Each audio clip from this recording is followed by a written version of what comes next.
Welcome to all the students of Sri Siddh Vidyapeeth School.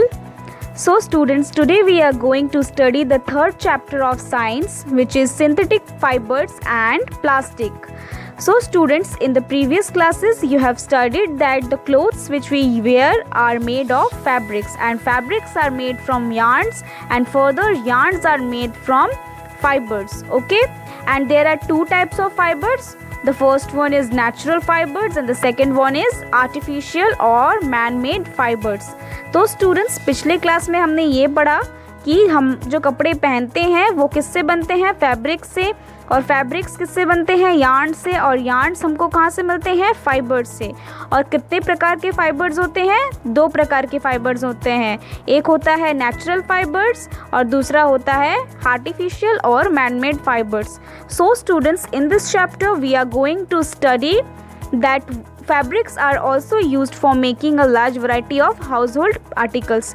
तो students, पिछले class तक हमने यही पढ़ा कि ये जो फाइबर्स हैं और फैब्रिक्स जो भी हैं, ये सब हम लोग को सिर्फ क्लोथ्स बनाने के काम आते हैं, लेकिन ये जो फाइबर्स हम लोग को मिलते हैं इससे हमारे घर के और भी बहुत सारे आर्टिकल्स, बहुत सारी चीज़ें बन सकती हैं। तो इस चैप्टर में हम वही पढ़ेंगे कि कौन कौन सी चीज़ें बन सकती हैं, कौन कौन से फाइबर्स से बनते हैं और उसका पूरा details.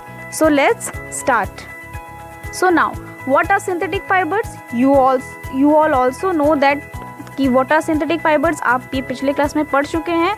So that's same. The synthetic fibers, on the other hand, are made by human beings. That is why these are called synthetic or man-made fibers. Humans have been able to make a variety of synthetic fibers, example nylon, rayon, etc.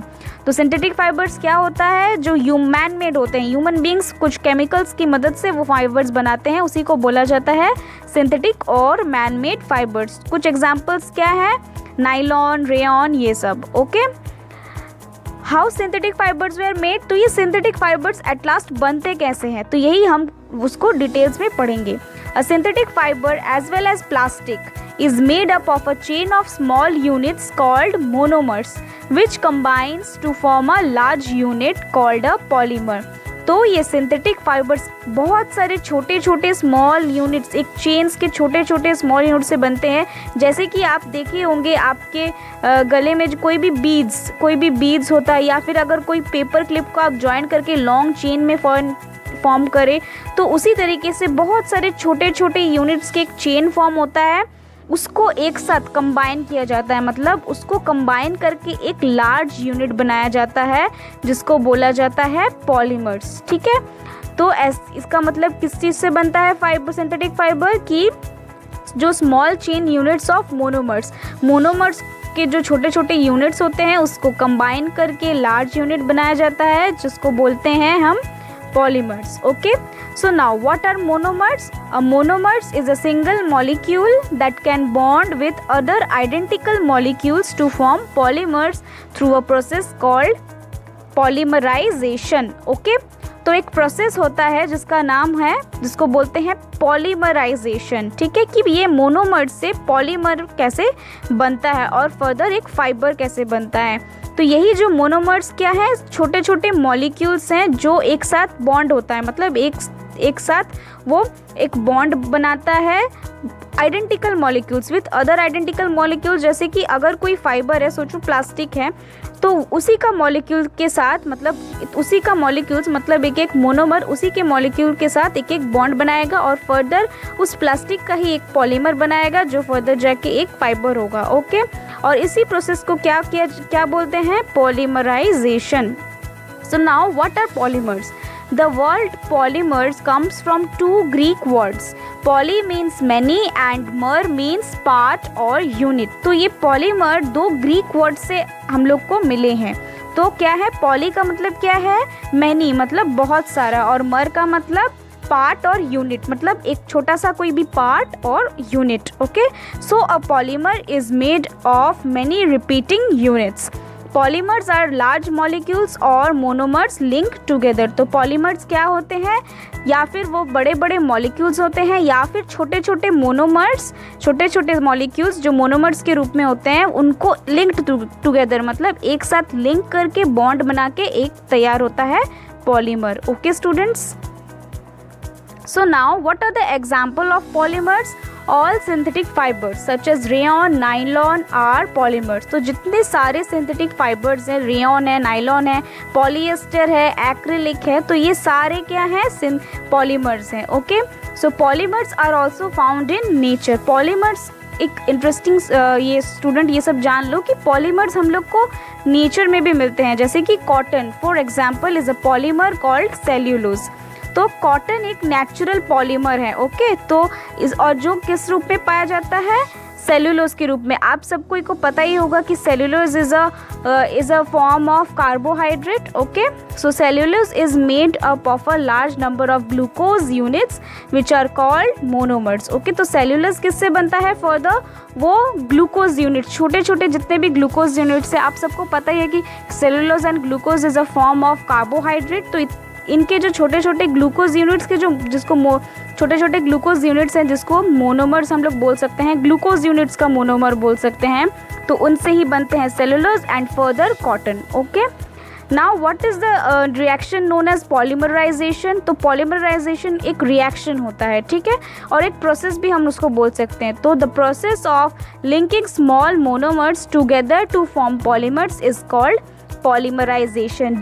जिस process में छोटे छोटे monomers के जो units हैं उसको combine करके, मतलब एक बॉन्ड बना के जो एक पॉलीमर बनता है, इसी प्रोसेस को बोला जाता है polymerisation. Okay, so now what are the types of synthetic fibres? सो सिंथेटिक फाइबर्स कैसे बनते हैं हम सब ये जान लिए. अभी हम लोग जानेंगे कि कौन कौन से कितने प्रकार के सिंथेटिक फाइबर्स होते हैं. The first one is rayon. So rayon is a versatile fiber and can imitate the feel and texture of silk, wool, cotton and nylon with drape and slipperiness. Thus it is also known as artificial silk. तो rayon बहुत ही versatile fibre है, मतलब बहुत ही soft है, lustrous है और उसका जो टेक्सचर है पूरा सिल्क के जैसा है. ठीक है, सिल्क, वुल, कॉटन इसके तरह उसका टेक्सचर हम लोग दे सकते हैं उसमें, तो इसको इसीलिए आर्टिफिशियल सिल्क भी बोल सकते हैं हम लोग. ठीक है, और बोला जाता है. Rayon is made from purified cellulose which is chemically converted into a soluble compound. तो रेयॉन एक तरह का बोल सकते हैं कि प्यूरिफाइड सेल्यूलोज से हम लोग को मिलता है. सेल्यूलोज कहाँ से मिलता है? कॉटन से, तो वो नेचुरल हुआ. लेकिन आफ्टर डैट वो जो एक प्यूरिफाइड सेल्यूलोज को क्या किया जाता है? केमिकल में कन्वर्ट किया जाता है. कुछ केमिकल्स डाल के उसको सॉल्युबल कंपाउंड में कन्वर्ट किया जाता है और उससे कि क्या बनता है? आफ्टर ऑल रेयॉन बनता है. Okay, Rayon comes from natural sources such as wood pulp, but it is considered as a man-made fiber. This is because rayon can be treated chemically. तो रेयॉन हम लोग को नेचुरल सोर्सेज से ही मिलता है. Natural sources कौन सा sources से मिलता है? वुड पल्प से मिलता है. लकड़ी का एक जो पल्प होता है, एक खास तरह का ट्रीज में जो लकड़ी का पल्प होता है, तो उसी को रेयॉन हम लोग मान सकते हैं. लेकिन फर्दर उसको केमिकली ट्रीट किया जाता है, बहुत सारे केमिकल्स भी मिलाए जाते हैं, इसीलिए वो फर्दर जाके क्या होता है? मैन मेड फाइबर्स होता है. ठीक है, सिंथेटिक फाइबर्स होता है. So when rayon is compared with silk it is inexpensive but can be woven like silk fibres. तो रेयॉन को हम लोग सिल्क के साथ कंपेयर कर सकते हैं क्योंकि वो उसी के तरह उसका बहुत सारे टेक्सचर्स हैं उसी के जैसे, इसीलिए उसको हम लोग कंपेयर कर सकते हैं. लेकिन वो ज़्यादा एक्सपेंसिव नहीं होता है, जैसे कि सिल्क फाइबर्स बहुत ज़्यादा एक्सपेंसिव होता है, बहुत महंगा होता है, लेकिन ये उतना भी महंगा नहीं होता है. ठीक है, और it can also be died in a variety of colours. तो और इसको हम लोग बहुत सारे कलर्स में भी कन्वर्ट कर सकते हैं. ठीक है, so now why rayon is called artificial silk. तो रेयॉन को आर्टिफिशियल सिल्क क्यों बोला जाता है? So rayon resembles silk in appearance, texture and shine, hence it is known as artificial silk. Silk fiber was discovered in China and made from silkworms. It had a beautiful texture and was very costly. By the end of 19th century, scientists managed to make an artificial silk-like fiber by treating wood pulp chemically. Okay? So rayon मैंने अभी बोला आप लोगों को कि क्यों वो artificial silk कहा जाता है उसको, क्योंकि वो उसका जो टेक्सचर और शाइन है वो सिल्क के जैसा ही थोड़ा बहुत है. ठीक है, तो वो सिल्क, इसीलिए उसको आर्टिफिशियल सिल्क भी बोला जा सकता है। और जैसे कि आप सबको पता ही है कि सिल्क फाइबर कहाँ से डिस्कवर्ड हुआ था, चाइना से डिस्कवर्ड हुआ था। और किससे बनाया जाता है, सिल्क वॉर्म से बनाया जाता है, ठीक है। सिल्क वॉर्म का जो कोकून फॉर्म होता है तो उसी से बनाए जाते हैं।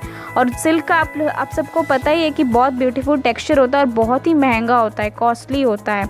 और इसीलिए 19th सेंचुरी का जो एंड है उसमें साइंटिस्ट क्या किए कि आर्टिफिशियल सिल्क बनाने का एक तैयारी किए, और जिससे कि वो जो नेचुरल जो वुड पल्प हम लोग को मिलते हैं उसको केमिकली ट्रीट करके रेयॉन फाइबर का इन्वेंट किया, ठीक है। और जो आर्टिफिशियल सिल्क भी हम लोग उसको इसीलिए बोल सकते हैं क्योंकि उसका टेक्सचर और साइन हूबहू आर्टिफिशियल सिल्क के जैसा मिक्सअप हो जाता है, ठीक है। So now what are the uses of rayon. तो इस रेयॉन फाइबर्स हम लोग तो गारमेंट्स जनरली हम लोग यही जानते हैं कि फाइबर क्लोथ्स बनाने के काम आता है। तो और क्या क्या चीज़ें बनाने के काम आता है रेयॉन्स, तो ये सब हम लोग अभी पढ़ेंगे। तो it can be make garments like suits, slacks, jackets etcetera. It can make automobile tyre cords because of its strength. So वो क्या बना सकता है, गारमेंट्स, मैंने अभी बोला जो क्लोथ्स, सूट्स बना सकता है, जैकेट्स बना सकता है, स्लैक्स बना सकता है। और वो क्या बना सकता है, ऑटोमोबाइल के जो टायर कॉर्ड्स होते हैं, जो गाड़ी में जो टायर के कॉर्ड्स होते हैं वो भी बना सकते हैं ये रेयॉन से। क्योंकि रेयॉन बहुत ही उसका बहुत स्ट्रेंथ है, मतलब वो बहुत स्ट्रेंथ रखता है, वो जल्दी से टूटेगा भी नहीं और जल्दी से फटेगा भी नहीं, ठीक है। It can be mixed with cotton to make bedsheets and bedspreads. तो उसको हम लोग कॉटन के साथ, ये जो रेयॉन है, रेयॉन फाइबर को हम लोग कॉटन फाइबर के साथ भी मिक्सअप करके बेडशीट्स बना सकते हैं, बेड स्प्रेड्स बना सकते हैं।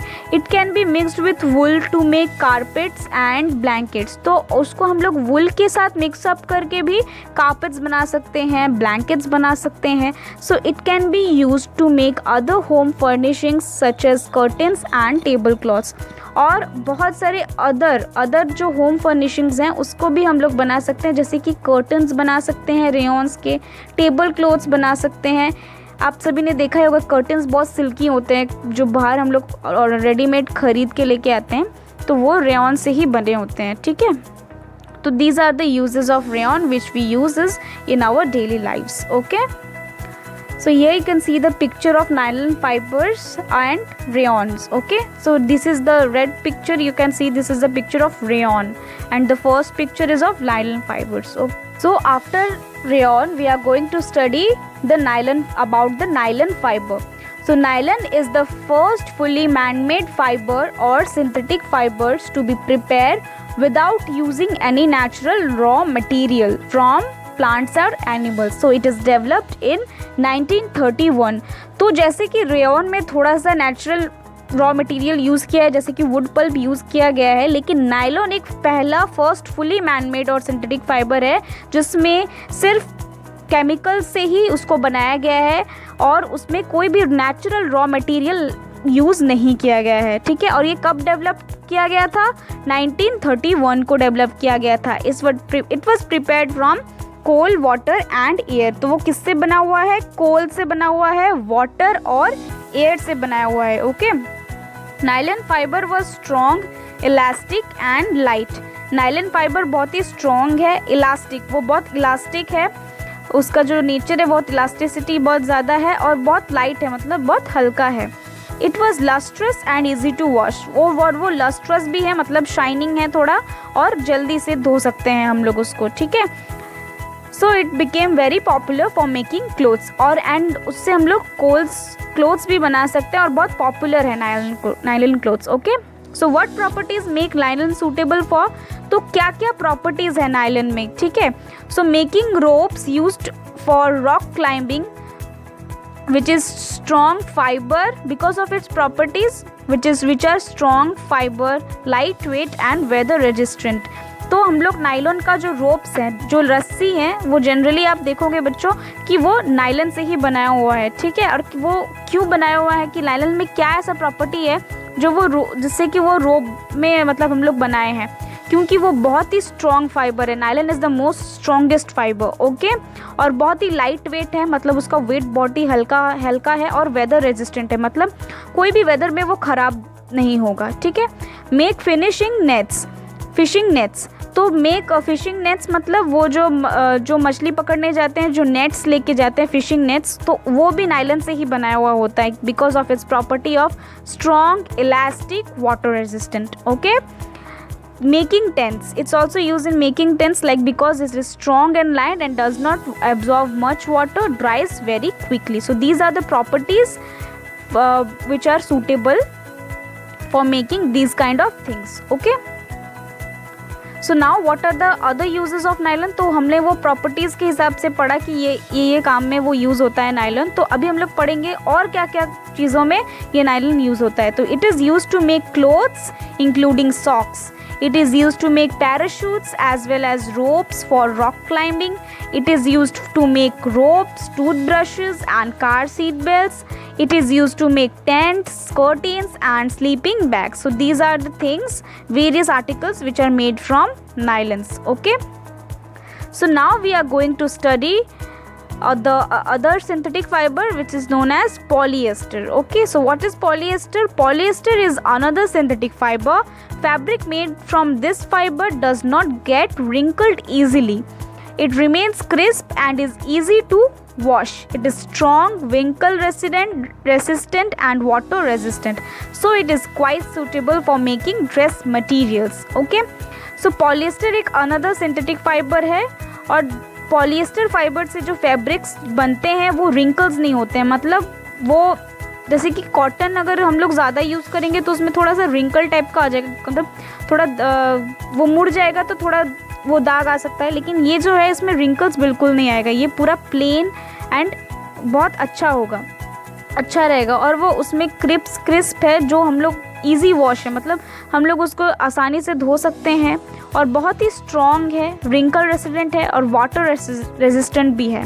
ठीक है, और ये हमारे ड्रेस बनाने के लिए बहुत ही अच्छा एक फाइबर है. Okay, and polyester is made up of 2 words, poly which means many and ester which is a chemical. Esters are some chemical which gives fruits their smell. तो पॉली 2 वर्ड से बनाया हुआ है. पॉलिएस्टर 2 वर्ड से बना हुआ है. जैसे कि पॉली का मतलब क्या होता है, मैनी, और एस्टर का मतलब एक केमिकल होता है. ठीक है, तो एस्टर एक केमिकल है जिसको हम लोग पता है वो जो फ्रूट्स होते हैं उसमें एस्टर केमिकल को अगर हम लोग इंजेक्ट करेंगे तो वो फ्रूट्स के जो स्मेल है वो अलग आएंगे. ठीक है, मेनली ये एक शुगरी केमिकल है. Okay, so what are the types of polyester? तो बहुत प्रकार के पॉलिएस्टर होते हैं, तो हम लोग वही पढ़ेंगे कि कौन कौन से टाइप्स के पॉलिएस्टर होते हैं. तो Terylene is a popular polyester. Terylene एक पॉपुलर पॉलिएस्टर है. It can be drawn into very fine fibres that can be woven like any other yarn. तो टेरिलिन एक बहुत पॉपुलर पॉलिएस्टर है. आप सब सुने ही होंगे कि टेरिलिन एक तरह का एक पॉलिएस्टर का नाम है जो बहुत ही फाइन फाइबर से बनाया हुआ है. मतलब वो जो फाइबर से बहुत ही नाजुक, बहुत ही फाइन है, एकदम पतले से बहुत फाइन है और उसको आसानी से यार्न में हम लोग वूव किया जाता है. मतलब वीविंग का जो प्रोसेस है, यार्न मेकिंग का जो प्रोसेस है, तो बहुत आसान होता है. और एक क्या है, second one is PET. The full form of PET is polyethylene terephthalate. Okay, polyethylene terephthalate. Okay, तो PET एक और एक प्रकार का पॉलिएस्टर है. ये ज़्यादा हम लोग को सुनने को नहीं मिलता है, लेकिन ये बहुत ही अच्छा पॉलिएस्टर है. जो हम लोग का जो बॉटल्स होता है ना, it is use for making bottles, utensils, films, wires and many other useful products. तो ये बहुत यूज़फुल प्रोडक्ट है, लेकिन हम लोग इस प्रोडक्ट के बारे में ज़्यादा जानते नहीं है because it is a very very chemically product है. ठीक है, ये जनरली कौन कौन सी चीज़ों को बनाने के लिए बनाया गया है. बॉटल्स, जो बॉटल्स है ये वो उस फाइबर, ये पॉलिएस्टर से बनते हैं. यूटेंसिल्स मतलब जो हमारे बर्तन वगैरह हैं वो बनते हैं. जो वायर्स है वो बनते हैं और बहुत सारे ऐसे यूज़फुल प्रोडक्ट्स हैं. आप सोच रहे होंगे कि यहाँ पे फिल्म्स क्यों हैं, तो फिल्म्स में भी कुछ ऐसे चीज़ यूज़ होते हैं. मतलब फिल्म्स बनाने के लिए कुछ ऐसे चीज़ जो लगते हैं, बहुत सारे चीज़ें लगते हैं, तो उनमें से कुछ चीज़ें यही पॉलिएस्टर से बना हुआ होता है, polyethylene terephthalate. Okay, so what are the blended fibers? So now we are going to study a very different kind of different kind of fibres like what are blended fibres.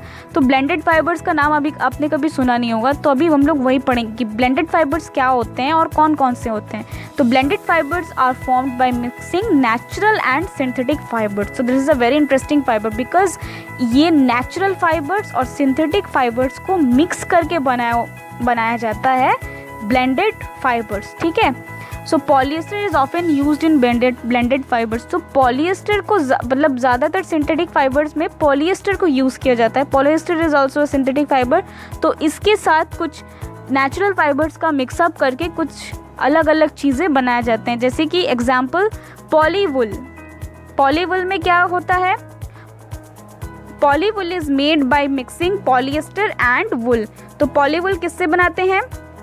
Polyester मतलब जो synthetic fibre, इसको किसके साथ mix करते हैं? Natural fibre क्या है? वुल।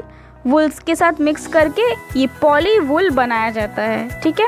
The second one is polycot. Polycot is made by mixing polyester and cotton. तो polyester is a synthetic fibre, cotton is a natural fibre and by mixing them polycot is made, okay. Terrycot. Terrycot is made by mixing terylene and cotton. Terrycot किससे बनता है? Terylene और cotton का mixing करके वो टेरिकॉट बनता है, ठीक है। Now what are the uses of polyester? तो पॉलिएस्टर का क्या क्या यूजेस है?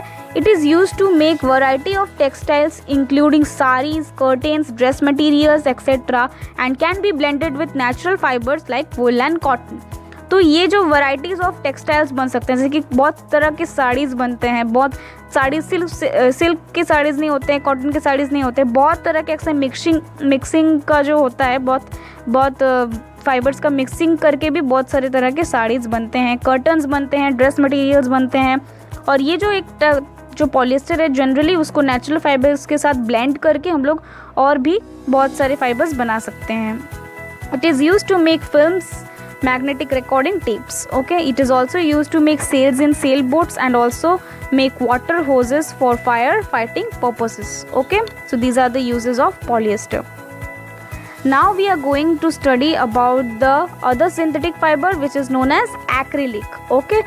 Acrylic is a strong, lightweight and warm synthetic fiber that resembles wool.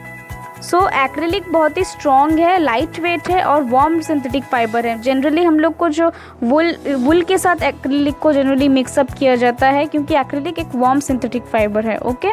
It is available fibre that resembles wool. It is available in a number of colours and is more durable and affordable than natural wool. और ये बहुत सारे colours में मिलते हैं और बहुत durable है, मतलब बहुत दिन तक ये चलने वाले हैं और वुल से भी थोड़े से ज़्यादा ही अच्छे हैं, ठीक है। एक्रिलिक फाइबर, फैब्रिक, प्लास्टिक और paint are all made from acrylic acid. तो ये जो acrylic fibre, fabric, acrylic paint भी आप सुने होंगे if you are a painter और समथिंग। तो आप अगर पेंट करते हैं, घर में ड्राइंग्स करते हैं, तो एक्रिलिक पेंट भी आप सुने होंगे। तो ये सब किससे बनते हैं? एक्रिलिक एसिड से बनते हैं। तो और ये वर्ड एक्रिलिक मीन्स क्या होता है, इसका मतलब क्या होता है? कंटेनिंग एक्राइल और एक्रोलिन। तो ये जो एक्रिलिक वर्ड है इसका मतलब क्या है? इसमें क्या है? एक एक्राइल है और एक्रोलिन है। और ये एक्राइल और एक्रोलिन क्या है? Acrolein is the sharp and bitter liquid in onions that and has it roots in 2 Latin words. तो एक्रोलिन एक लिक्विड है, शार्प है और बिटर है, मतलब थोड़ा सा झाल है, थोड़ा बिटर है, जो लिक्विड में ज़्यादातर पाए जाते हैं, ठीक है। यहाँ पे आप देख सकते हैं कि acrolein is the sharp and bitter liquid in onions. जो ऑनियंस में हम लोग को एक बिटर लिक्विड मिलता है, जो बोल सकते हैं जब हम लोग ऑनियन काटते हैं तो एक ऑनियन में से एक पल्प टाइप का निकलता है, मतलब थोड़ा सा ऑनियन का जो रस होता है, तो वही लिक्विड को एक्रोलिन बोल सकते हैं, ठीक है।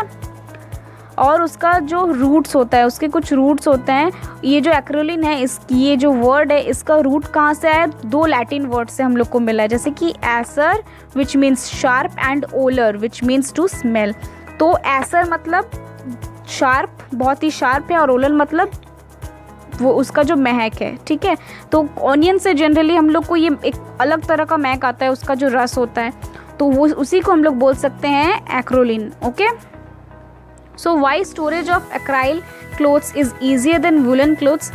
तो एक्राइल क्लोथ्स मतलब एक्रेलिक का जो क्लोथ्स है उसका जो स्टोरेज है, मतलब उसको हम लोग काफ़ी दिन तक स्टोर करके रख सकते हैं। देन ये क्यों अच्छा है वुलन क्लोथ से, ये क्यों थोड़ा सा भी हो क्वालिटी में क्यों अच्छा है, वही हम लोग जानेंगे कि woollen clothes needs naphthalene balls to protect them from attack by insects. Acrylic is a synthetic wool and its has resistance to the action of moths and insects. तो वुलन क्लोथ्स आप सब जानते ही होंगे कि घर में अगर बहुत दिन तक वुलन क्लोथ्स रखते हैं तो मम्मी क्या करती है उसमें नैप्थलिन बॉल्स डाल के रखती हैं। ठीक है, क्यों डाल के रखती हैं? ताकि वो जो वुलन क्लोथ्स है उसमें इंसेक्ट्स ना लगे। ठीक है, जो इंसेक्ट्स ना लगे उसमें, तो इसीलिए वुलन क्लोथ्स को नैप्थलिन बॉल्स की ज़रूरत पड़ती है। लेकिन ये जो एक्रेलिक का जो है सिंथेटिक वुल जिसको बोलते हैं, इसमें हम लोग नहीं रखते हैं क्योंकि वो खुद वो जो रेजिस्टेंट कर सकता है इंसेक्ट्स का, खुद ही उसमें पावर है कि वो रेजिस्टेंट कर सकता है। ठीक है, लेकिन वुलन क्लोथ्स में ऐसा नहीं हो सकता है। ठीक है, now what are the uses of acrylic? So acrylic can mimic wool as well as cotton at times, is hypoallergenic in nature. It means that people who have sensitive skin can wear it easily. Some acrylic fibers are very resilient more than other natural or synthetic fibers. It can be used to make woolen clothes like hats, scarves, gloves, sweaters, blankets and other home furnishing fabrics. It can make fur used for making toys and for accessories, make garments for babies as the fabric is machine washable.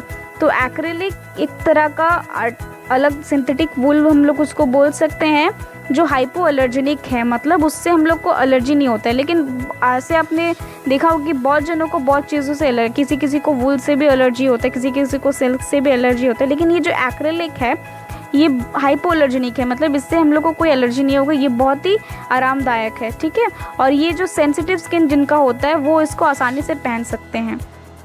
और कुछ acrylic fibres जो होते हैं resilient होते हैं, मतलब natural और synthetic fibre से बिल्कुल अलग होते हैं। और ये किस चीज़ में यूज़ किया जाता है? वुलन क्लोथ्स में बनाने के लिए यूज़ किया जाता है, जैसे कि hats, scarves, gloves, sweaters, blankets. ठीक है, और फर बनाने के काम में भी यूज़ होता है। जो टॉयज़ में जो आप तो देखे होंगे, जो टेडी बियर्स में जो फर्स लगे हुए रहते हैं वो किससे बनते हैं? एक्रेलिक से ही बनते हैं। और बेबीज़ के कुछ गारमेंट्स बनाने के भी एक्रेलिक बहुत ही काम आता है। ठीक है, नाउ अब तक हमने पढ़ा कि कौन कौन से फाइबर्स सिंथेटिक फाइबर्स होते हैं, किस चीज़ से सिंथेटिक फाइबर्स बनते हैं, उनके सारे डिटेल्स। तो अभी हम लोग पढ़ेंगे कैरेक्टरिस्टिक्स ऑफ सिंथेटिक फाइबर्स की सिंथेटिक फाइबर्स के क्या क्या कैरेक्टरिस्टिक्स हैं। So all synthetic fibres are manufactured by processing raw materials of petroleum origin in a number of ways. The raw materials of petroleum origin are called petrochemicals. तो synthetic fibres generally कहाँ से manufactured, मतलब कहाँ से बनते हैं? जो raw materials होते हैं पेट्रोलियम के, वहीं से बहुत सारे तरीके से वो बनते हैं। तो ये रॉ मटेरियल्स के जो raw materials of petroleum origin are called petrochemicals. तो ये रॉ मटेरियल्स पेट्रोलियम के हम लोग को कहाँ से मिलते हैं? इसका ओरिजिन क्या है? Petrochemicals. Okay, so why should we not wear synthetic clothes in the kitchen? तो एक क्वेश्चन आता है कि आप लोग के एग्ज़ाम में भी आता है और आप लोग के बुक में भी होगा कि हम लोग को सिंथेटिक क्लोथ्स जब हम लोग किचन में जाते हैं या फिर कोई एक्सप्लोसिव जगह में जाते हैं, तो वो सिंथेटिक क्लोथ्स जैसे कि लैब में, जनरली हम लोग को लैब में जब हम लोग कोई भी प्रैक्टिकल्स करने जा रहे होंगे तो वहाँ पे हमेशा कॉटन क्लोथ्स ही जनरली यूज़ किया जाता है। वाई सिंथेटिक क्लोथ्स मतलब synthetic clothes are not used? क्यों सिंथेटिक क्लोथ्स यूज़ नहीं किया जाता है? तो synthetic fibres melt on heating. तो सिंथेटिक फाइबर्स का एक बहुत डिसएडवांटेज क्या है कि वो जो मेल्ट हो जाता है अगर उसमें हीट लगा, मतलब अगर वो उसमें आग लगेगा या फिर कोई भी हीट का कोई भी कुछ लगेगा तो वो क्या होगा? मेल्ट हो जाएगा। If the clothes catch fire the fabric made up of synthetic fibres will melt and stick to one's body. तो क्या होगा? बहुत खतरा है ये सिंथेटिक फाइबर्स पहन के कभी भी किचन में या फिर कोई लैब में कोई भी एक्सप्लोसिव जगह में नहीं जाना चाहिए, क्योंकि ये फाइबर्स मेल्ट हो जाते हैं। अगर उस फाइबर में गलती से आग लग गया, ठीक है, तो क्या होगा? वो जो सिंथेटिक फाइबर से जो फैब्रिक बनाया हुआ है वो क्या होगा? मेल्ट हो जाएगा, पिघल जाएगा। ठीक है, और पिघल के क्या होगा? वो जिसने वो कपड़ा पहन के रखा है उसकी बॉडी में वो स्टिक कर जाएगा। ठीक है, Hence, it is recommended that one should not wear synthetic clothes while walking in the kitchen or laboratory. इसीलिए हम लोग सभी को रिकमेंड किया जाता है कि किचन और लेबॉर्ट्री में कभी भी सिंथेटिक क्लोथ्स नहीं पहनना चाहिए, क्योंकि अगर ये बहुत ही एक्सीडेंटली हो सकता है. ठीक है.